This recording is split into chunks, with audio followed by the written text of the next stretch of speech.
दोस्तों, ये कहानी एक बच्ची की है जो सच्ची घटना पे आधारित है।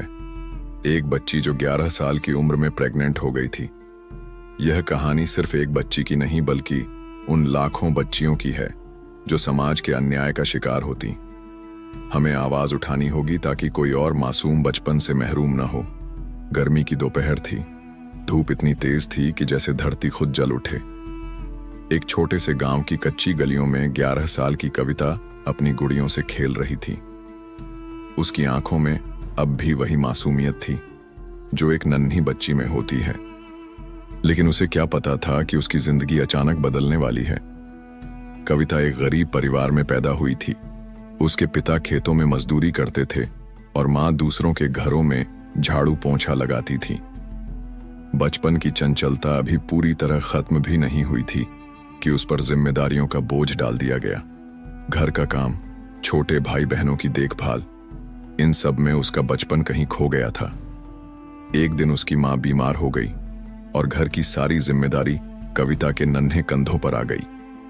उसी समय उसका पड़ोसी रमेश चाचा, जो उम्र में उसके पिता के बराबर थे, घर पर मदद करने आने लगे। रमेश चाचा पर सबका भरोसा था, लेकिन इसी भरोसे ने कविता की जिंदगी को नर्क बना दिया। धीरे धीरे रमेश चाचा का व्यवहार बदलने लगा। पहले वो मिठाइयां लाकर देते, फिर उसे अकेले में बुलाने लगे। कविता को कुछ समझ नहीं आता था, लेकिन एक दिन उसने अपनी मां से कहा, मां, मुझे रमेश चाचा से डर लगता है। मां ने हंसकर कहा, अरे वो तो हमारे मददगार हैं, तुझे क्यों डर लगता है? कविता चुप रह गई।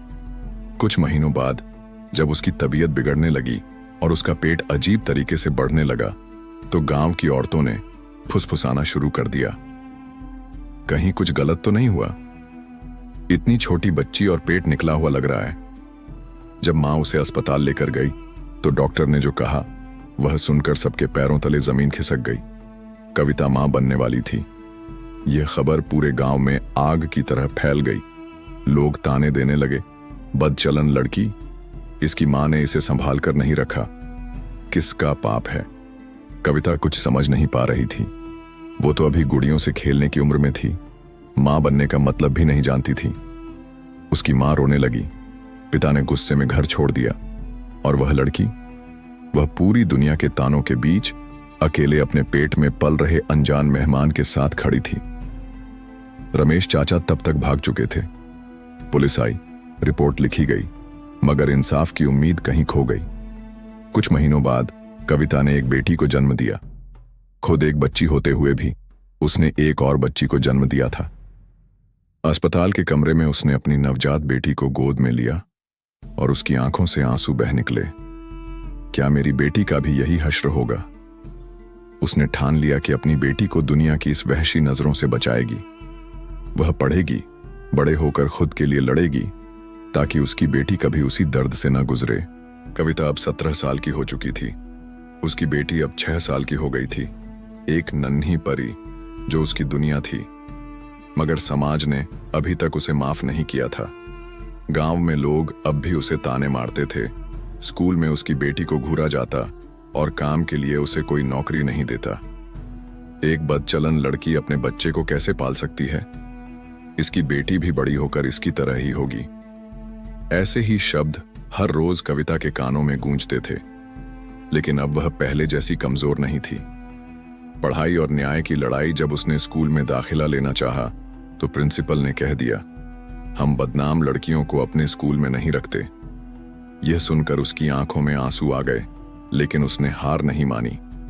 वह एक एनजीओ से मिली, जहां कुछ लोग उसकी कहानी सुनकर मदद के लिए आगे आए।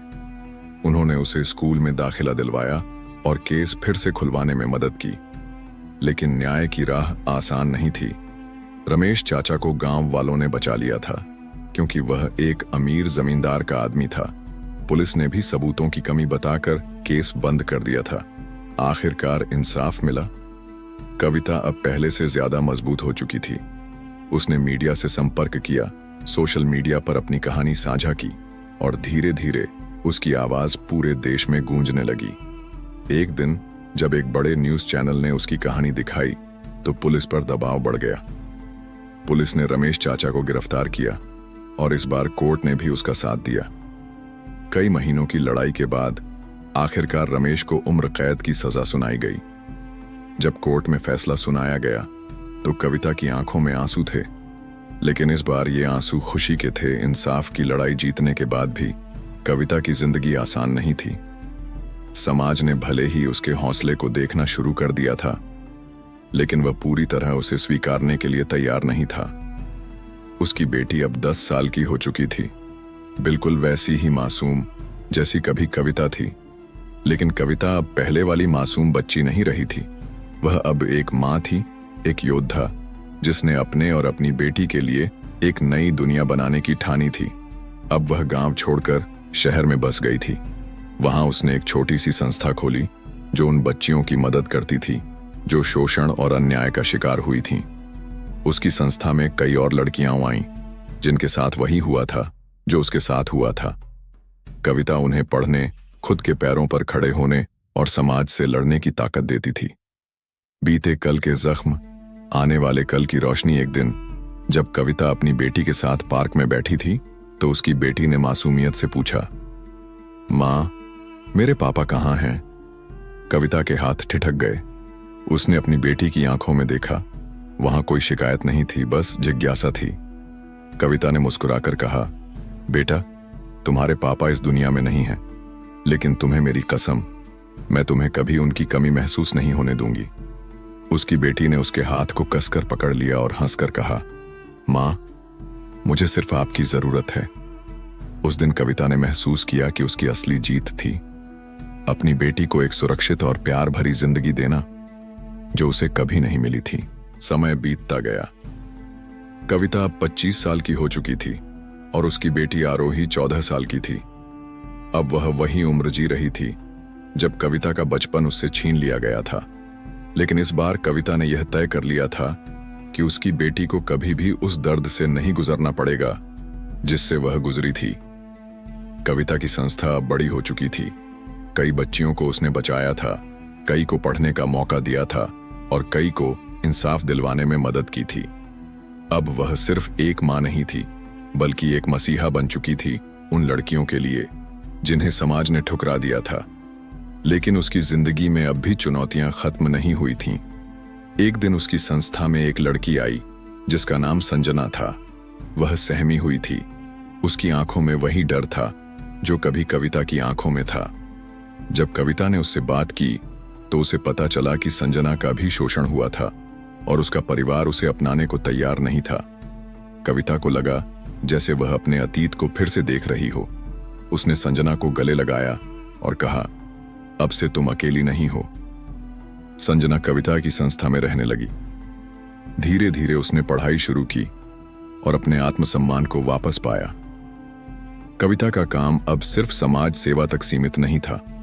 उसने कई प्रभावशाली लोगों के खिलाफ आवाज उठाई थी जिनकी वजह से उसे धमकियां भी मिलने लगी थीं। एक दिन जब वह अपनी संस्था से घर लौट रही थी तो एक बाइक उसके पास आकर रुकी। एक नकाबपोश आदमी ने उसकी तरफ इशारा करके कहा, बहुत बोलने लगी हो कविता, अगर अपनी और अपनी बेटी की सलामती चाहती हो तो यह सब बंद कर दो। कविता के दिल में डर समा गया, लेकिन उसने ठान लिया कि अब पीछे नहीं हटेगी। कविता ने इन धमकियों की परवाह किए बिना अपने काम को जारी रखा। उसने पुलिस में रिपोर्ट दर्ज कराई, लेकिन कोई कार्रवाई नहीं हुई। वह जानती थी कि अगर उसे कुछ करना है तो खुद ही करना होगा। उसने मीडिया में अपनी बात रखी, कई बड़े पत्रकारों से मुलाकात की और अपनी संस्था के जरिए जागरूकता फैलानी शुरू की। धीरे धीरे उसकी आवाज एक आंदोलन में बदल गई। एक दिन कविता की संस्था के बाहर एक बड़ी भीड़ जमा हो गई। ये वे लोग थे जिन्हें कविता ने हिम्मत दी थी, जिन्हें उसने न्याय के लिए लड़ना सिखाया था। उस दिन उसे एहसास हुआ कि वह अब अकेली नहीं है। वह अपने घर लौटी और अपनी बेटी आरोही को सीने से लगा लिया। आरोही ने हंसकर पूछा, माँ, क्या तुम अब दुनिया बदल दोगी? कविता ने मुस्कुराकर कहा, मैंने कोशिश शुरू कर दी है और अब यह लड़ाई कभी नहीं रुकेगी। आगे की कहानी जानने के लिए चैनल को सब्सक्राइब करें।